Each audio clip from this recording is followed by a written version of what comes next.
You're listening to Puma Podcast.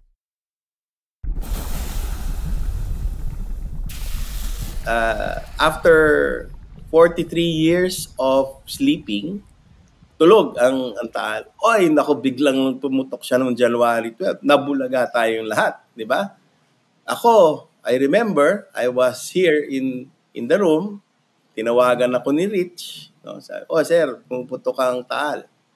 Hapon yon, mga 1 o'clock siguro yon.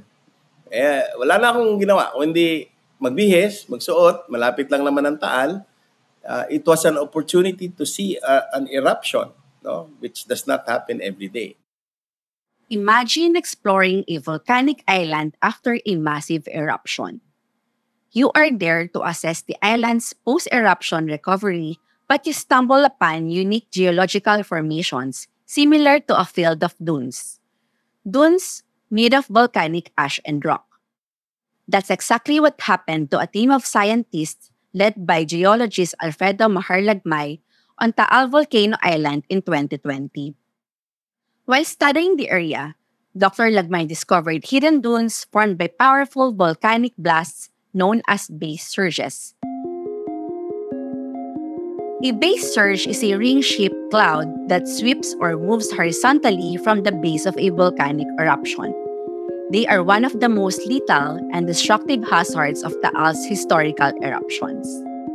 Taal Volcano's 1965 eruption was well documented by J.G. Moore, who, after observing similar basal flows in nuclear blasts, coined the term base surge, a term still used by warning agencies to this day. Fast forward to 2020. Dr. Lagmay's discovery is a big deal because it's a rare opportunity to see base surge deposits in their natural state. Most of the time, these deposits are buried or eroded over time, making it hard to study them. Taal's eruption history and proximity to densely populated areas make it a crucial site for volcanic research. Understanding base surges not only helps in mitigating future volcanic hazards, but also provides valuable insights into geological processes on Earth and potentially other planets. In this episode of Teka Teka, we will feature a segment from Dr. Lagmay's interview on the Behind the Science podcast, hosted by Paul Cesar Flores, who is also a geologist and marine scientist. Here's Dr. Lagmay recounting how his team discovered the base surge deposits.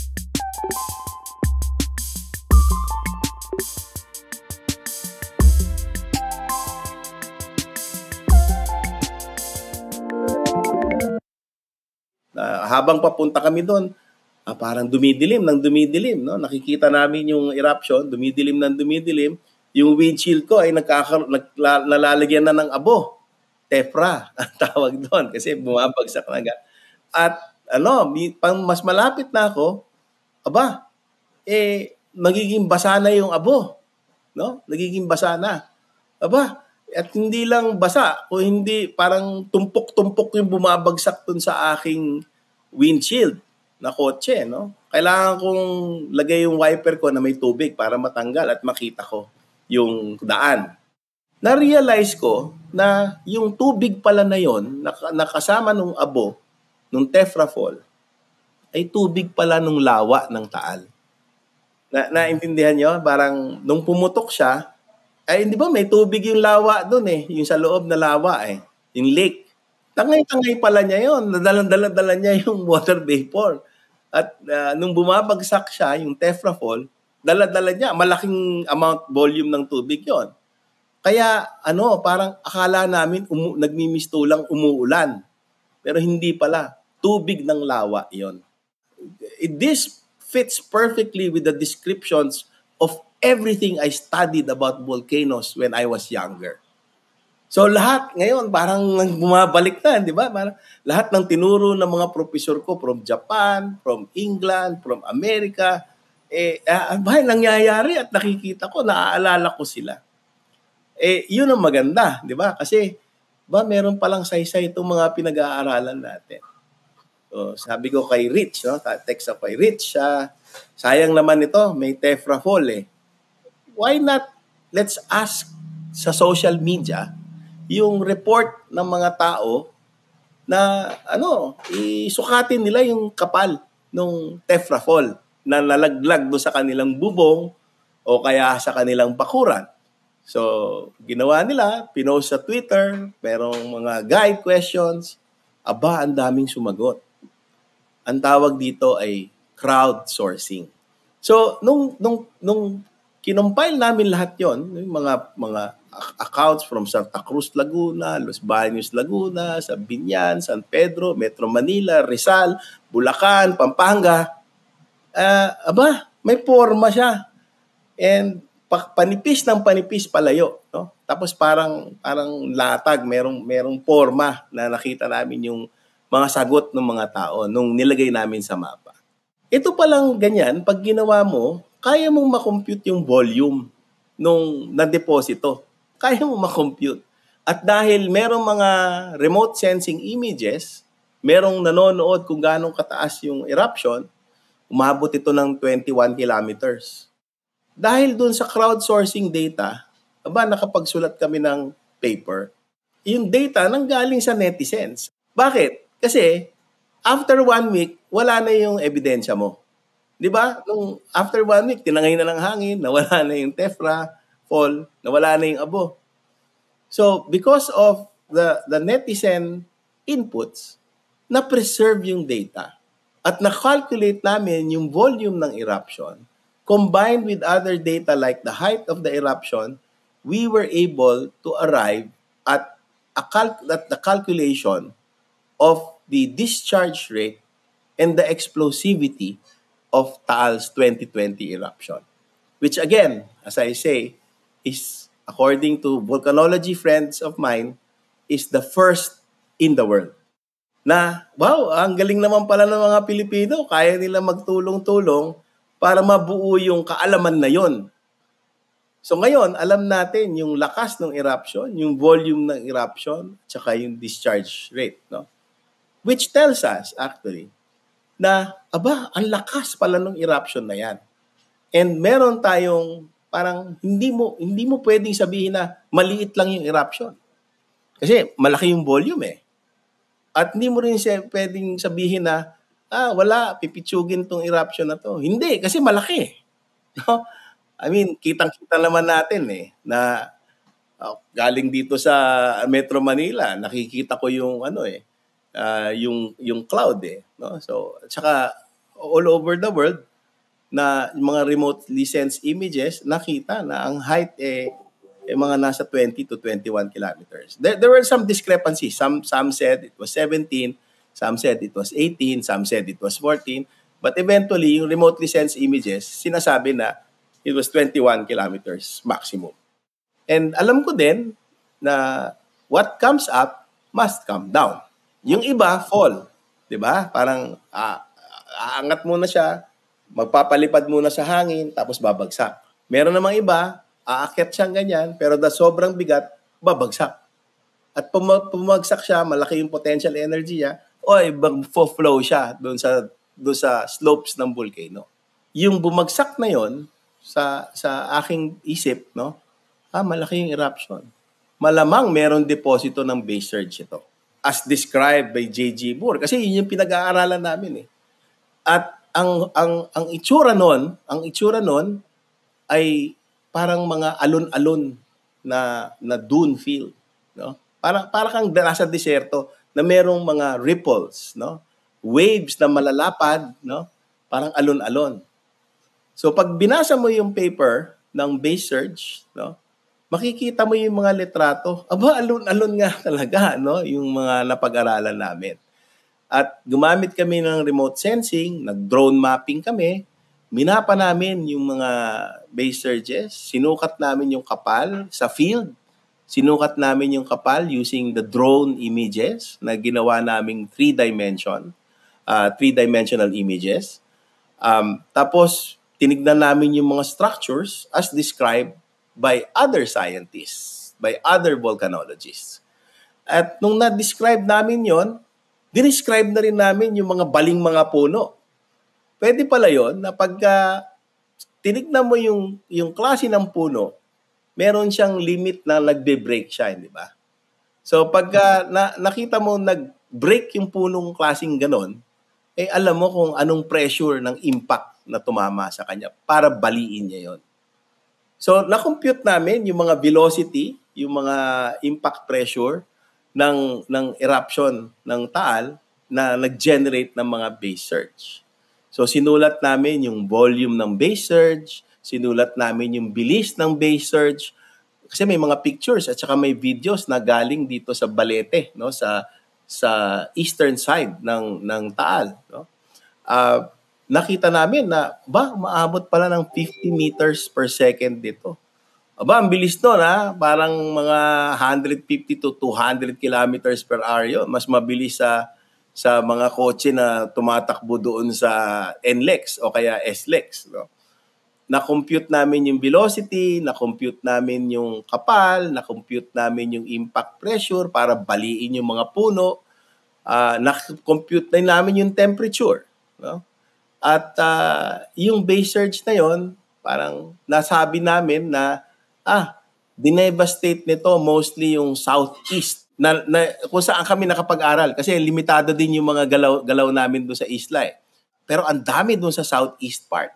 At nakita namin doon sa mga pictures na ang dami palang namatay sa base surge doon na mga animal. Cows, mga kambing, mga kalabaw. At yung ganong pagkamatay ay pareho ng pagkamatay ng mga tao sa Pompeii. Everybody knows Pompeii, di ba? Namatay din sila sa surge nung pumutok yung Vesuvius nung unang panahon. At nagkataon na walang tao doon sa lugar na yon, ano, doon sa southeast, nakapag-evacuate na, no? Kasi nga nagkaroon ng mga 11 o'clock or maybe even earlier na senyales na napuputok na may mga bangka naman, nakalikas na yung mga tao kasi yung base surge must have happened early evening, no? Early evening or maybe at around 10 o'clock, no? Na gabi na hindi na makita kasi masyadong madilim. So, we did some investigations, we did some analysis, at yun ang mga nakuha namin. Yung bilis ng base surge, alam namin na sanhi ng kinimatay ito ng mga maraming animal. These surges are hot, no? Napapalamig lang siya because madaming tubig yung lake, no? And base surges are characteristically moist, no? Ang temperature na estimate namin, we had a temperature estimate according to the paper. So, parang nasa 150 to 200 degrees centigrade yata ang aming estimate. So, imagine mo kung tinamaan ka nun, abo na 50 meters per second ang takbo niya at 200 degrees centigrade, 150 to 200 degrees centigrade. Tapos tinamaan ka nun. Masasuffocate ka and you will curl up, no? Like the people in Pompeii who died. So, there's a reason why it's called a surge kasi it surged at the base, no? So, sir, nung ginawa nyo pala yung research na to, curious ako. Nung ginawa nyo siya, ano yung nagbigay ng idea sa inyo? Parang target nyo ba siya na gawin na for the next eruption ng Taal, dapat magawa natin to? Or it's some kind of, nagbunga lang yung papers dahil nag-respond kayo dun sa event?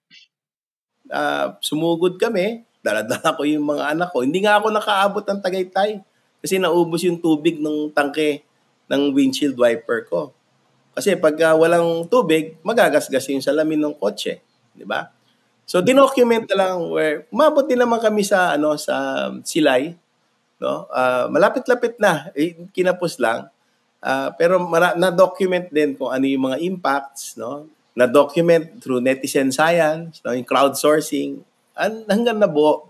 Pero nabuo lang yon kasi nagkaroon din kami ng pagkakataon. Inimbita ako ni Rosana Balangit Aliela, no? Kasama si Director Mario Aurelio na meron silang mga kaibigan na nagyaya to work on Taal Island. But not to study the volcanic eruption deposits. But it was rather to study yung life, no? Mga biology, tinitignan kung barren land, kailan ba nag-uumpisa yung buhay ulit pagkatapos ng isang catastrophe. So, yun ang intention, to look at the science of life dun sa barren na island after the 2020 eruption. Pero pagdating namin doon, syempre, yung malikot yung utak ko, alam kong malaking eruption. Alam ko na may reports na base surge. Alam ko na may lawa. Alam ko na malaki yung putok.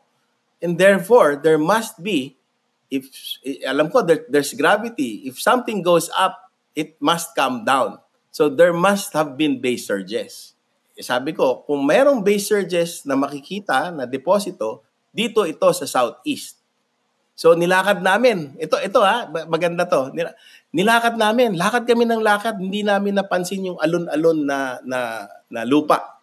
Kasi yun ang base surge, waves. Para kang nasa desierto with sand dunes. Ganun ang itsura niya dapat. Ganun ang description sa libro. So hinahanap namin yun. Lakad kami ng lakad pala. Nasa na yung mga crossbeds which is characteristic of base surges. Hanap kami ng hanap. Di namin alam, buong hapon na kami naglalakad, inaapakan na pala namin. Pero nung nag-sunset, di syempre nailawan mula sa gilid. Tinuro sa akin ni Emoy Rodolfo at saka ni Hillel, Mahar, ayan na yung hinahanap natin. Doon sa horizon, pagkita namin, pagtama nung sunset, yung light, nakita yung mga ganun, alon-alon na as far as your eye can see.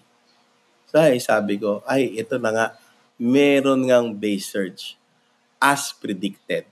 Kasi gano'n naman ang science, di ba? It can make predictions, di ba? It can make predictions and it's not ad hoc, no? So kung ano yung dinescribe, merong ganyan, okay, you can make predictions na pag tumaas yan, babagsak yan. At pag magbumagsak yan, it will form base surges as was recorded before by a USGS geologist. And true enough, that description was worthy of publication. And it was not easy. We really had to document it systematically. And with that systematic description, it was published.